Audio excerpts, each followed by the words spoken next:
All right, I was so excited to have the president and CEO of Coldwell Banker, Ryan Gorman, on today's channel, but we had some technical issues and I'm so sorry. But anyway, I will recap everything that we talked about, including what is going on with this market and his predictions in today's video. All right, so first and foremost, I asked Ryan the most top of mind question right now: what is happening in this shifting real estate market, and how he's seeing that impact the country, but more specifically Florida, where I'm selling here. So noteworthy that, of course, there are still inventory shortages around the country and in Florida. But what's great is that builders are pivoting, they're getting creative, they're offering incentives, they're giving credits, and giving buyers in-home financing options as well. So everybody's trying to be creative in this changing market here now, with the shortages, but now some increases in inventory too, because in Florida, we are starting to see an increase in inventory. But when you look at the data from what Ryan was saying, you have to look at the net.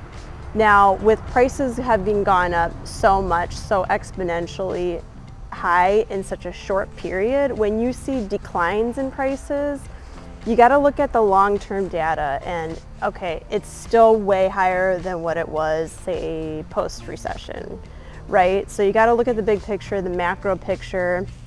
And he basically reiterated a lot of the things that I've already talked about, my broker Ellen O'Day has talked about, and Executive VP of Coldwell Banker Kate Rossi has talked about. So he's kind of reiterated some of the same.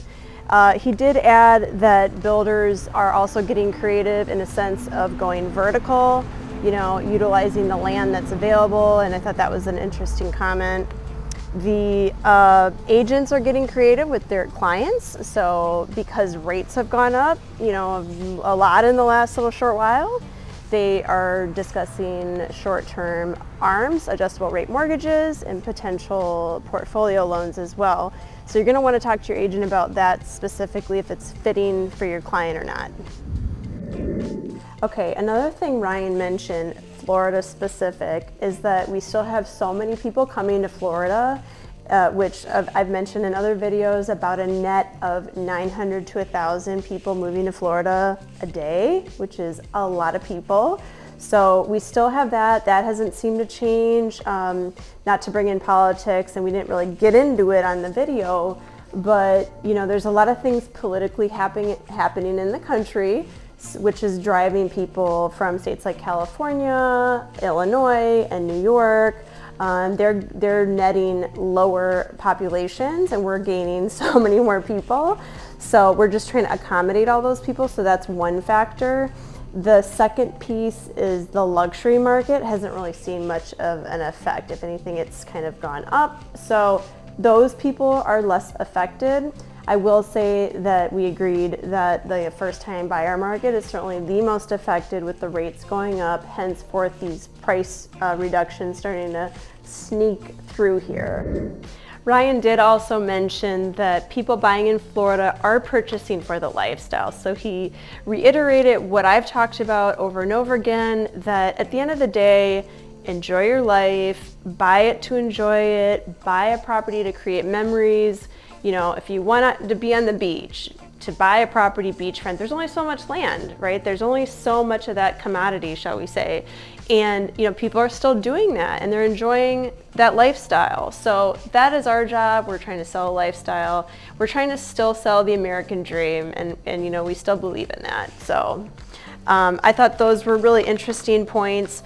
I did ask him, this was not on the list of questions, but it came to mind when I was talking with Ryan, that I wanted his take on the Blackstone, BlackRock purchases. BlackRock and Blackstone are big companies that are buying up communities in some areas, lots of different properties, and then renting them out to the American population. And as a realtor, I have my own opinion, but it was all about what Ryan thought, right? So He didn't sound concerned about that necessarily. I didn't hear that in his voice. I think his spin on it was more so that eventually those properties are going to be expiring on the leases, and they will either renew the leases at whatever the set market price is or sell. So the opportunity is there that they may sell those properties too, so it's not like set in stone. So I thought that was an interesting take on that. Last but not least, are we in a bubble? Are we going to see a bubble? What were Ryan's thoughts? And he said absolutely no indication of that. I had a friend of mine ask me to ask Ryan, do you see the market correcting 20 to 40% in the next several years? He said absolutely no indication of that either. Again, you're welcome to call me to ask my opinions, and I apologize again for the technical difficulties today. It was my fault. So I'm a little disappointed, but that was basically the takeaways. Again, a lot of the things that we've already discussed. We want to make sure that you are up to speed on the market changes as they change, day by day here. We are here for it. We're here to advise you. And we're really here to look out for your best interest, whether you're purchasing or selling. And I will always be very direct with you. I will give you the good, the bad, the ugly. I'll encourage you. And this is a team effort. Buying real estate is a big investment, and we are here for the relationship when all is said and done.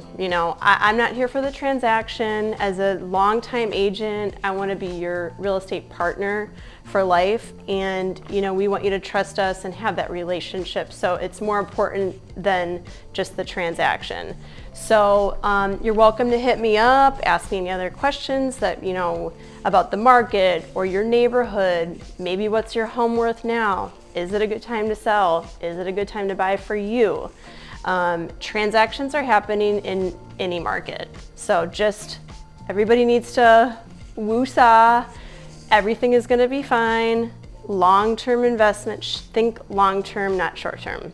All right, that was long-winded. So if you have any questions about real estate or you just want to chat, click the link below, shaylatwit.com.